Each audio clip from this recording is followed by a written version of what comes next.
नमस्कार दर्शकों, आज सामाजिक चेतना के लिए वीर कुंवर सिंह बाबू वीर कुंवर सिंह चेतना मंच का उद्घाटन किया गया है।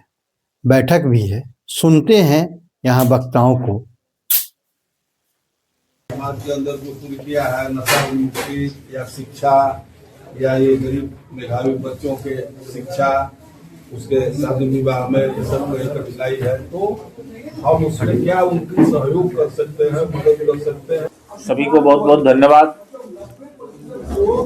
आज हमारे बड़े भाई श्री कामेश्वर सिंह जी के नेतृत्व में एक सामाजिक संगठन जिसका संचालन बहुत दिनों से चल रहा है, लेकिन उसको पूरी तरह फ्रेम करने का, पूरी तरह ढांचाबद्ध करने का कार्यक्रम आज हम लोगों ने रखा था, जिसमें प्रदेश कार्यालय यहीं से संचालित होगा जहां पर आप लोग आमंत्रित हैं।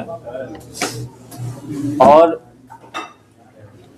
वीर कुंवर सिंह चेतना मंच का निर्माण करने का मूल उद्देश्य पहले यह था कि क्षत्रिय समाज का बहुत सारा समूह जो है अलग अलग नाम से देश में कई नामों से चल रहा है और कहीं भी इसकी सार्थकता नजर नहीं आ रही है।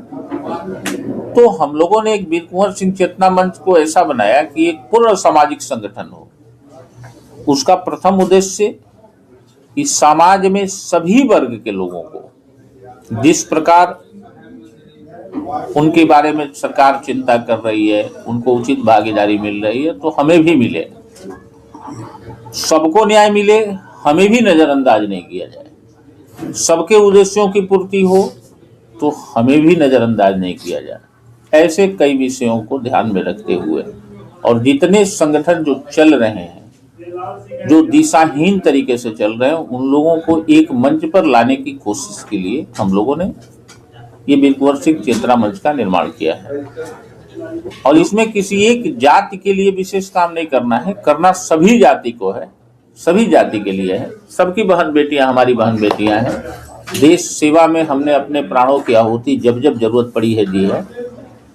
आगे भी देश को जब हमारी जरूरत पड़ेगी हम आगे बढ़ कर खड़े रहेंगे, लेकिन सबके बराबर हमारा भी सम्मान होना चाहिए, ये हम जरूर रखते हैं।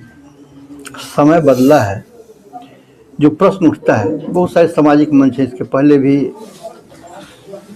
वीर कुंवर सिंह सेना बनाया गया था, प्रगति मंच भी बनाया गया था। इस प्रकार से करके जो सामाजिक बिंदु है, शिक्षा, राजनीतिक भागीदारी और आर्थिक शोषण, ये विषय है जो सामाजिक मंच है आपका।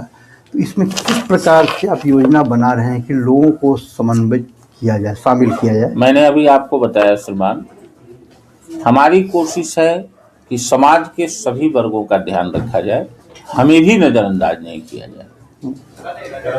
ऐसा मैं इसलिए कह रहा हूं कि कोई ऐसी जाति नहीं है जिस जाति में गरीब लोग नहीं रहते। कहते हैं ना, कुछ ऐसी बातें हैं जो सब पर लागू होती है।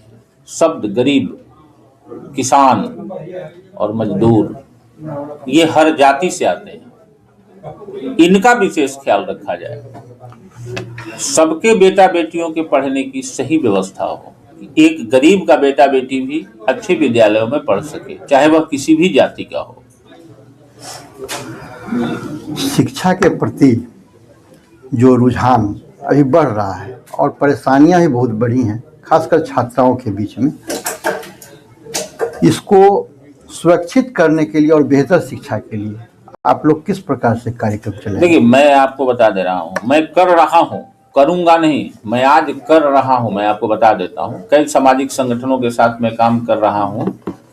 मैं आपको एक बात बता रहा हूँ, ये बड़ी चिंता की बात है, आपने बहुत सही बात कही है। छात्राओं, इसका संबंध है हमारे समाज की अपनी बहन बेटियों से। इनको धरोहर मानकर और इनको सुरक्षित रखना तो हमारा सबसे पहला कर्तव्य है। अगर समाज में हम अपनी बहन बेटियों को सुरक्षित नहीं कर सकते तो हमें सामाजिक कहलाने का कोई हक नहीं है। और बहन बेटियों को किसी जाति से नहीं देखना चाहिए। किसी की भी बेटी हमारी बेटी है, किसी की भी बहन हमारी बहन है। और हमें उसकी सुरक्षा के लिए काम करना है।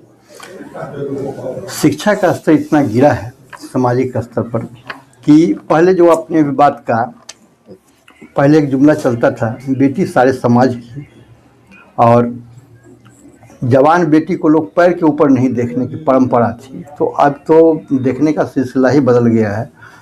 जो प्रश्न बार बार उठेगा, आप मंच बना रहे हैं, मंच के अगुवा बनेंगे, तो ये सवाल आएगा कि हमारे यहाँ शिक्षा जिस पेशेगत रफ्तार से आगे बढ़ रही हो, उसमें निर्धन लोगों को पढ़ने के लिए, हायर एजुकेशन के लिए आप लोग का क्या कदम उठाया जाएगा? देखिए, सबसे पहले तो सरकार से यह मांग हम लोग पहले भी रखते आए हैं, अभी भी रखना है कि आप उच्चतर और गुणवत्तापूर्वक शिक्षा ये सामान्य वर्ग के लिए उपलब्ध कराएं। समझ लीजिए, हमारे पास देश में 70% 72% ऐसी आबादी है जिसके पास पर्याप्त आय नहीं है कि अपने बच्चों को बड़ी शिक्षा दे सकें।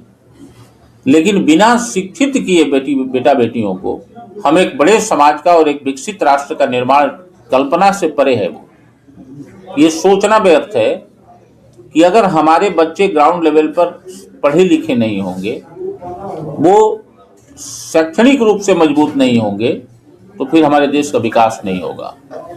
और गुणवत्तापूर्वक शिक्षा के लिए सामान्य लेवल पर, जैसे बड़ी बड़ी यूनिवर्सिटी, बड़े इंस्टीट्यूट्स, और लो इन्वेस्टमेंट पर, कम पैसों में, क्षेत्रीय लेवल पर उसके बड़े बड़े विश्वविद्यालयों के ब्रांच खोले जाए, बड़े बड़े कॉलेज, बड़े बड़े टेक्निकल इंस्टीट्यूट, मेडिकल कॉलेज, ये नज़दीकी क्षेत्रों में उपलब्ध कराया जाए। हम जिस जिला के निवासी हैं वहाँ पर बड़े 2-4 बड़े इंस्टीट्यूट रहेंगे, बड़े बड़े शिक्षण संस्थान रहेंगे, तो वहाँ पर हमारे बच्चे आसानी से जाकर पढ़ सकते हैं।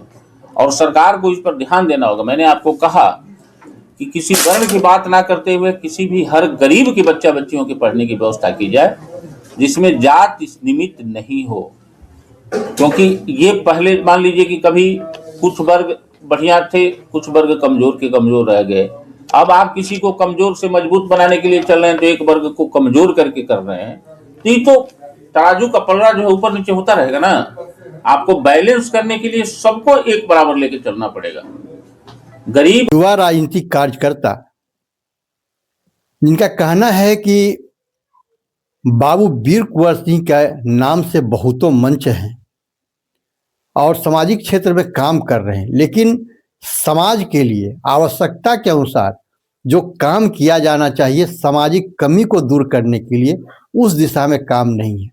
नाम तो बाबू वीर कुंवर सिंह का होता है, लेकिन वीर कुंवर सिंह की राष्ट्रीय चेतना, उनका राजनीति में एक धमक जो था, बिहार के होते हुए भी पूरे भारत में एक दुर्दांत सत्ता को हिलाने का काम उन्होंने किया। समाज में वैसा ही शौर्य, वैसे ही कार्यनिष्ठा और वैसे ही सामाजिक उत्थान के लिए जो काम करने का जज्बा है, वह यह चेतना मंच करेगा। इस दिशा में हम लोग अब आगे बढ़ेंगे और राष्ट्रवाद भी होगा, अनुशासन, और सब समाज जहां आधी आबादी को बेहतर सुरक्षा मिले, इस दिशा में काम रोहित जी के करने का एक सपना है। इसीलिए ये मंच को गठित किया गया है। आनंद अमन, पटना।